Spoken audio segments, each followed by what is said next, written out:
پانی کا بندوبست کیا ہے، اسے پیو، من رزق اللہ، یہ اللہ کا رزق ہے تمہارے لیے، اللہ کے رزق میں سے کھاؤ پیو، ولا تعثوا فی الارض مفسدین، اور زمین میں فساد مچاتے ہوئے مت پھرو۔ یہ اللہ تعالیٰ کے احکام کے تقاضے ہیں کہ جب کھاتے اللہ کا رزق ہیں تو پھر فرما برداری بھی اسی کی کرنی چاہیے۔ جو جس کا کھاتا ہے وہ اس کے گن گاتا ہے، اسے گانے چاہیے اس کے گن۔ سارے کے سارے انسان اللہ کا رزق کھاتے ہیں تو اللہ کے ہی فرما برداری اور احکام کی تابع داری میں زندگی بسر کرنی چاہیے، زمین میں فساد نہیں مچانا چاہیے۔ اور اللہ کی فرما برداری کس طرح سے ہو سکتی ہے کہ اللہ نے جو احکام دیے ہیں ان کو اپنی عملی زندگی میں نافذ کیا جائے، انفرادی زندگی میں بھی، اجتماعی زندگی میں بھی۔ دوسرا اس آیت مبارکہ سے یہ بھی معلوم ہوا وَلَا تَعْثَوْا فِي الْأَرْضِ مُفْسِدِينَ، فساد یا دہشت گردی حقیقت میں یہ ہے کہ انسان اللہ تعالیٰ کے احکام سے روگردانی اختیار کرے، اسے قرآن کی زبان میں فساد کہا گیا ہے۔ تو جو بھی حکم خداوندی سے سرتابی کرتا ہے حقیقت میں وہ فساد کی طرف اور وہ دہشت گردی کی طرف رستہ اپنا رہا ہے۔ وَإِذْ قُلْتُمْ يَا مُوسَىٰ، اور جب تم نے کہا اے موسیٰ، لَن نَّصْبِرَ عَلَىٰ طَعَامٍ وَاحِدٍ، ہم ہرگز صبر نہیں کر سکتے ایک ہی کھانے پر۔ یہ اس موقع کی بات ہے کہ جب اللہ تعالیٰ نے بنی اسرائیل کو اس میدان میں من اور سلوہ کی صورت میں کھانے کے لیے رزق عطا فرمایا تو ان کی طبیعتیں من اور سلوہ جیسی یکساں غذا اور خوراک کھاتے ہوئے طبیعتوں میں اکتاہٹ پیدا ہو گئی، اور یہ موسیٰ علیہ السلام سے مطالبہ کرنے لگے کہ ہماری خوراک اور ہماری غذا تبدیل ہونی چاہیے، ایک ہی قسم کا کھانا شب و روز کھاتے ہوئے طبیعتوں میں اب وہ رغبت نہیں ہے اسی کھانے کو کھانے کی طرف۔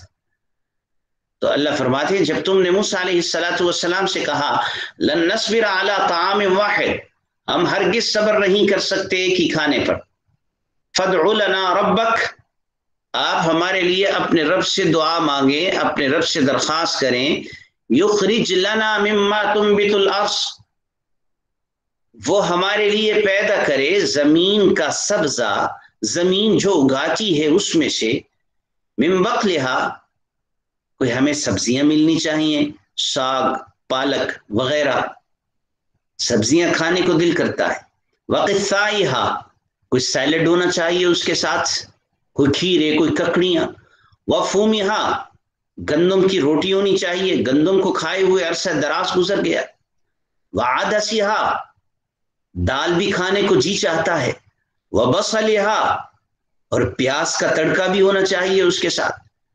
تو یہ متعدد مطالبے ان کی جانب سے موسیٰ علیہ السلام کے سامنے پیش کیے گئے کہ اللہ تعالیٰ سے آپ دعا کیجئے ہمیں یہ اشیاء فراہم اور مہیا کی جائیں۔ قال، موسیٰ علیہ السلام نے فرمایا اتستبدلون الذی هو ادنی بالذی هو خیر، اللہ سے موسیٰ علیہ السلام نے اللہ کے سامنے عرض کی، اللہ کی طرف سے حکم ملا اور اللہ کی طرف سے موسیٰ علیہ السلام اب انہیں نصیحت فرما رہے ہیں، اتستبدلون الذی هو ادنی بالذی هو خیر، کہ جو بہترین چیز ہے اسے چھوڑ کر تم ادنا اور گھٹیا چیز کو بدلہ میں لینا چاہتے ہو، کہ تمہیں بہترین قسم کے بٹیر اور وہ بھی مفت میں مل رہے ہیں،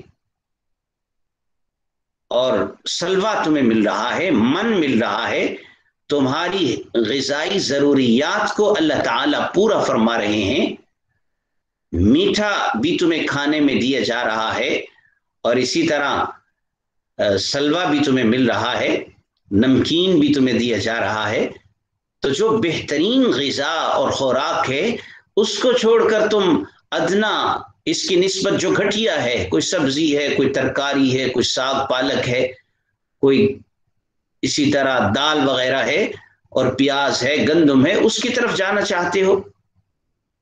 ایک سوالیہ انداز میں انہیں سمجھانے کے لیے یہ بات فرمائی.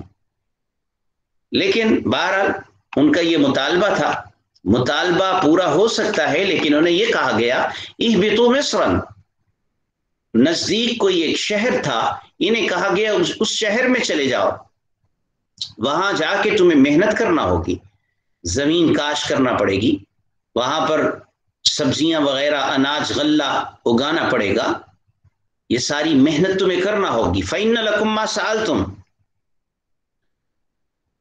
بے شک وہاں تمہارے لیے وہ کچھ ہوگا جو تم نے مانگا، تو چلے جاؤ وہاں تمہیں جا کر یہ سارا کچھ مل جائے گا. وَضُرِبَتْ عَلَيْهِمُ الذِّلَّةُ وَالْمَسْكَنَةُ، ان کے اوپر ذلت اور محتاجی مسلط کر دی گئی. ان آیات مبارکہ میں اگر ان کے اس مطالبے کو دیکھیں تو اپنے حالات کا اگر تجزیہ کریں تو بظاہر یوں لگتا ہے کہ ان کا مطالبہ بڑا معقول مطالبہ ہے. انسان ایک ہفتہ تک گوشت کھاتا رہے تو طبیعت میں بعض دفعہ اکتاہٹ آ جاتی ہے اور غذا تبدیل کرنے کو دل چاہتا ہے.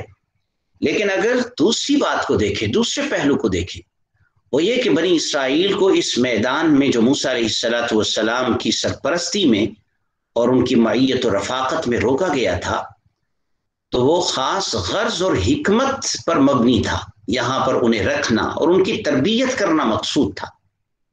اور جب انسان کسی تربیت کے موقع پر تربیت گاہ میں تربیت حاصل کر رہا ہو تو اس کے مطالبات نہیں ہونے چاہیے، بلکہ اسے ہر حال میں سر تسلیم کو خم کر دینا چاہیے اور اپنی تربیت کے لیے اپنے آپ کو پیش کرنا چاہیے. تو ان کی تربیت ہو رہی تھی، ان کی ذہن سازی ہو رہی تھی، خواہش پرستیوں سے نکال کر خدا پرستی کی طرف ان کو لے جایا جا رہا تھا. بنی اسرائیل جو فرعونیوں کے ماتحت عرصہ دراز رہے تھے، تو فرعون اور فرعونیوں کی ماتحتی میں ان کی طبیعتیں، ان کے مزاج اور ان کی سرشت میں تبدیلی آ چکی تھی. چنانچہ راہ خدا میں مشقتیں برداشت کرنا، صعوبتیں جھیلنا، اللہ کے لیے جہاد کرنا، خدا کے دین کو لے کر دوسروں تک پہنچانا اور اس کی فکر کرنا، یہ ان باتوں سے عاری ہو چکے تھے. تو اس تربیت گاہ میں ان کی تربیت اور ان کی ذہن سازی اور ان کے اخلاق کو سنوارا جا رہا تھا، کچھ مشقتیں برداشت کروا کے، صعوبتیں جھیلنے کی صورت میں. تو یہاں تربیت گاہ میں اس طرح کے مطالبے مناسب نہیں تھے.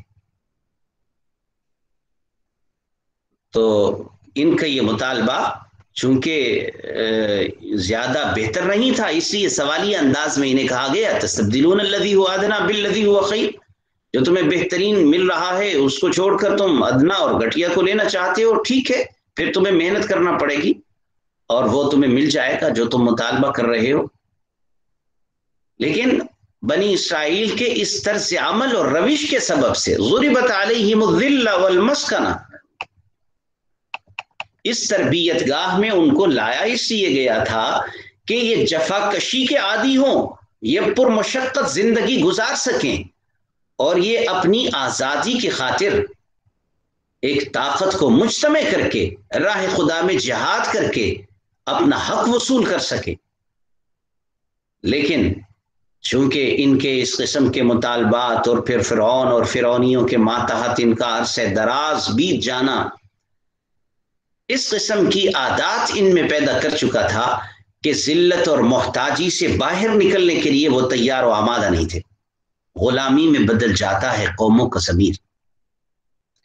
اگر اس آیت مبارکہ کو ہم اپنے حالات پر منطبق کریں، آج ہم کہاں کھڑے ہیں، تو ہمارے ساتھ بھی صورتحال اسی جیسی رہی ہے، کوئی مختلف نہیں ہے کہ بر صغیر میں جب انگلستان کا قبضہ تھا اور فرنگی یہاں پر حکمران تھے، تو بہت سارے لوگ ان کی ماتحتی اور غلامی میں زندگی گزار رہے تھے. چند ایک افراد تھے جنہوں نے آزادی کی محنت اور کوشش کی اور ایک آزاد ملک حاصل کیا. ان کی کوششوں کے نتیجے میں آزاد ملک نصیب ہوا.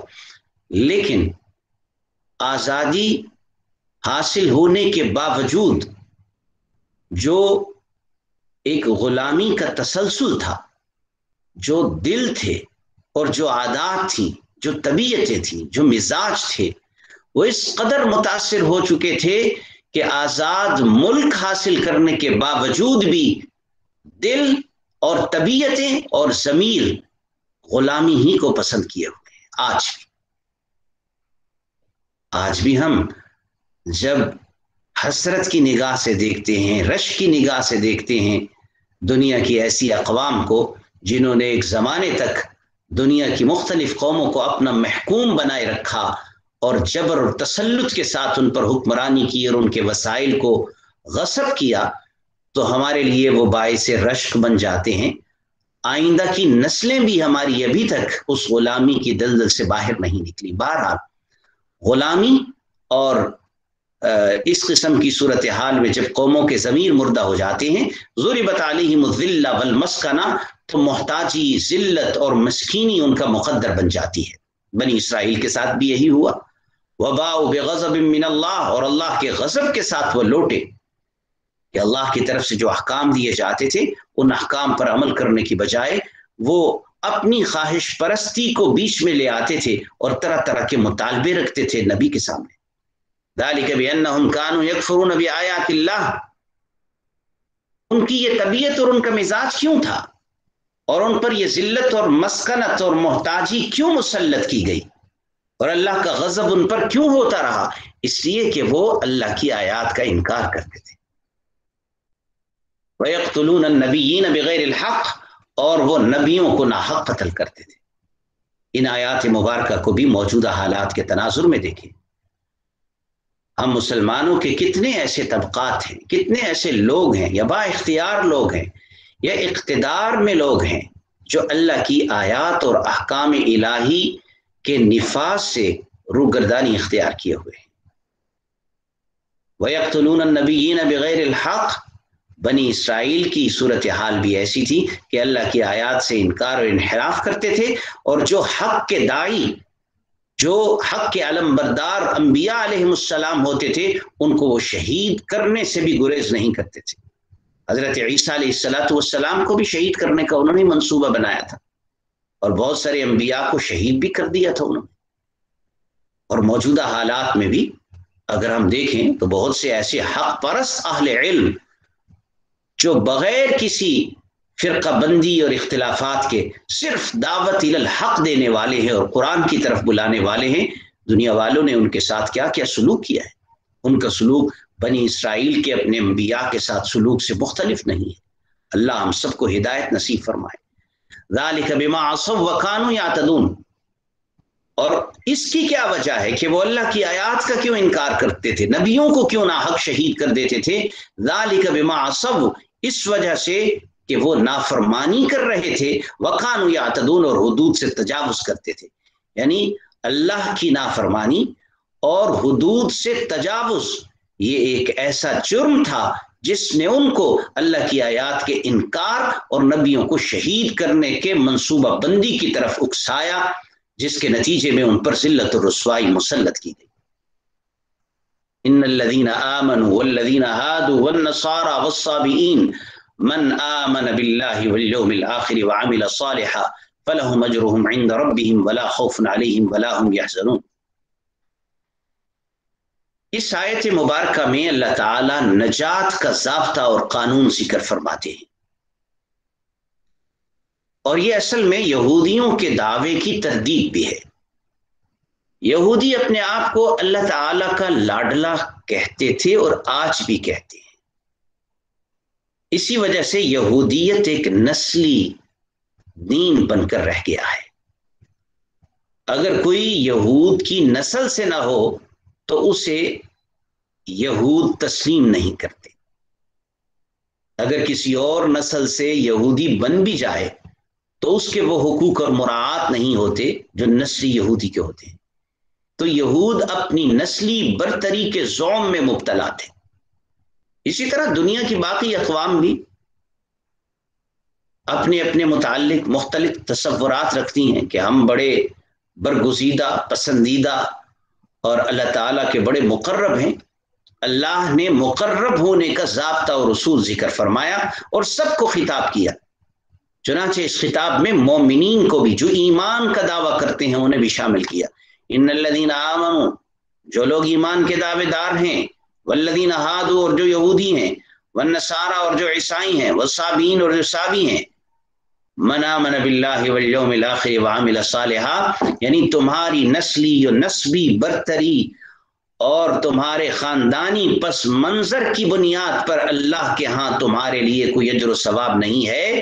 ہاں اجر و ثواب کا معیار یہ ہے من آمن باللہ والیوم الآخر، جو بھی ایمان لے آئے اللہ پر، حقیقت میں وہ مومن ہو، دل و جان سے اللہ اور اس کے احکام کو تسلیم کرتا ہو، والیوم الآخر اور یوم آخرت پر عقیدہ رکھتا ہو، وعمل صالحا اور پھر صرف ایمان ہی نہیں بلکہ ایمان کے ساتھ ساتھ عمل صالح بھی کرے۔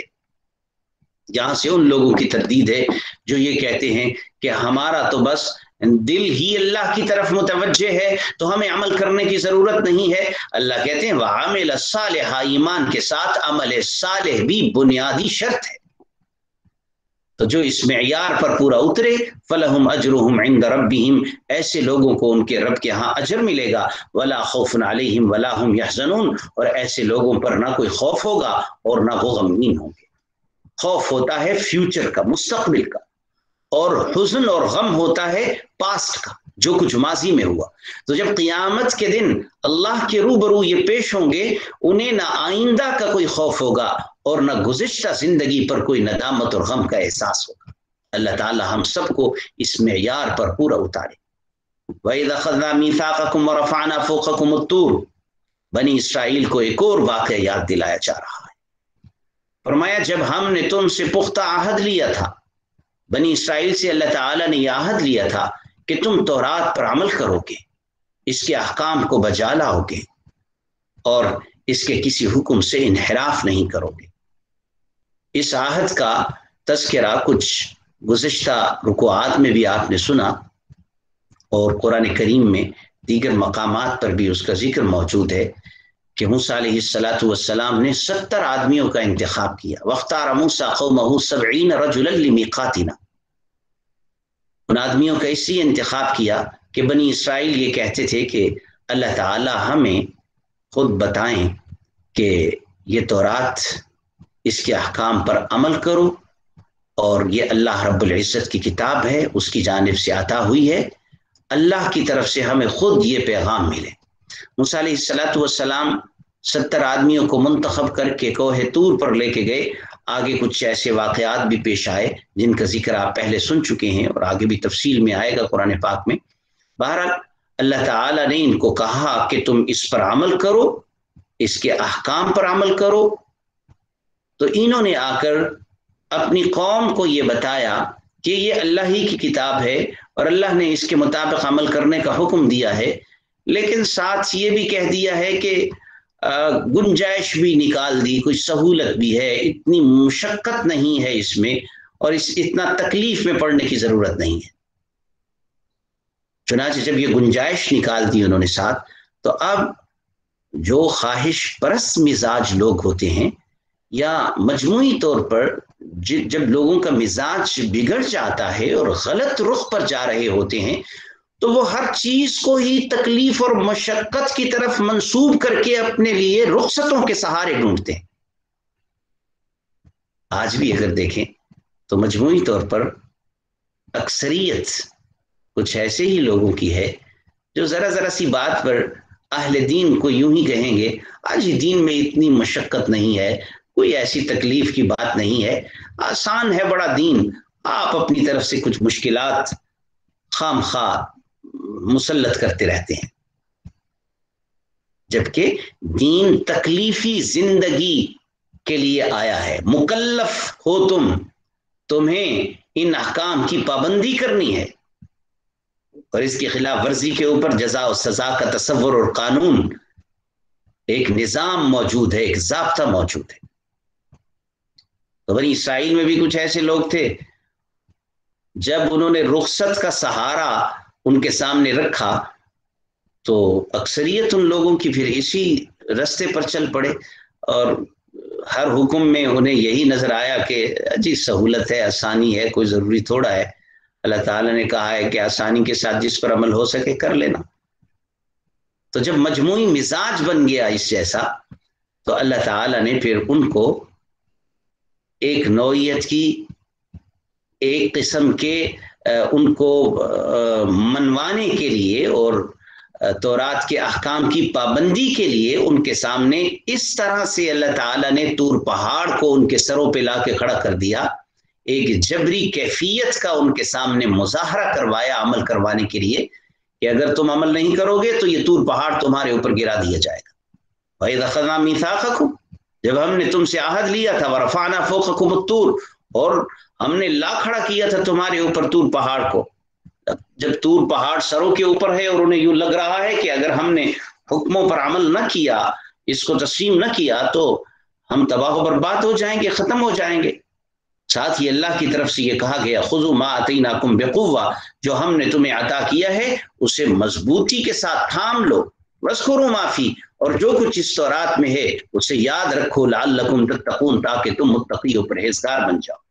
اس وقت عہد کر لیا، لیکن بعد میں انسان کی یہ طبیعت ہے کہ جب وقت گزر جاتا ہے تو اس کا دل بھی ویسے جذبات نہیں رہتے جیسے ایک موقع کے اوپر جذبات بنتے ہیں دل میں، چنانچہ آہستہ آہستہ پھر وہ برگشتہ ہونا شروع ہو جاتا ہے۔